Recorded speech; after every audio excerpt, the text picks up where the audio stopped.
Hey guys, happy Memorial Day. Let's look at what we have going on this week. Classwork, we're in week 5 already. Hard to believe. Time is going by faster than we realized. Let's look at our agenda. Well, obviously, no school today. Tomorrow, I have Ed Puzzle for you as well as Wednesday. Now, here's the weird thing it's the same Ed Puzzle for both days. Okay, so that's not a mistake. That's supposed to be the same title.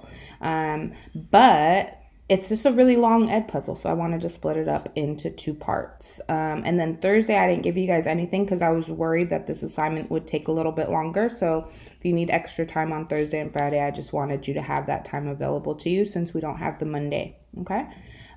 So this is the weekly video. We got a check-in form for you.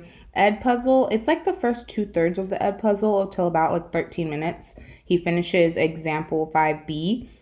And I think that everything he does before that will help you do problems 1 through 3. That's 1, 2, 3, 8, 9, 11, 12, and 13 for day 1. Okay. And then for day 2.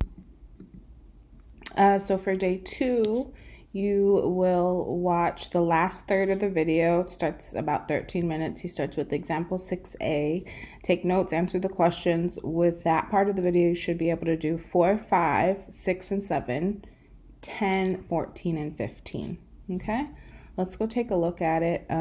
Like I told you, here's the Ed Puzzle. It's like 20 minutes long. That's why we're splitting it up into 2 parts.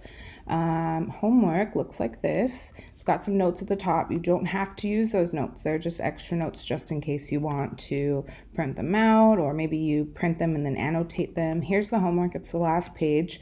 On day 1, you'll deal with this kind of stuff: adding and subtracting complex numbers, simplifying really big roots. Really big powers, and then 11 and 12 simplifying roots with negatives underneath, which we haven't been able to do previously.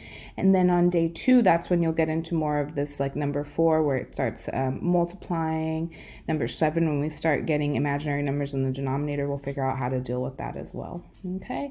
I think that's all I have for you. You got that due date for Saturday. Let me know if you need my help. There's my email or that phone number I've been sharing with you guys, 559-666-3307.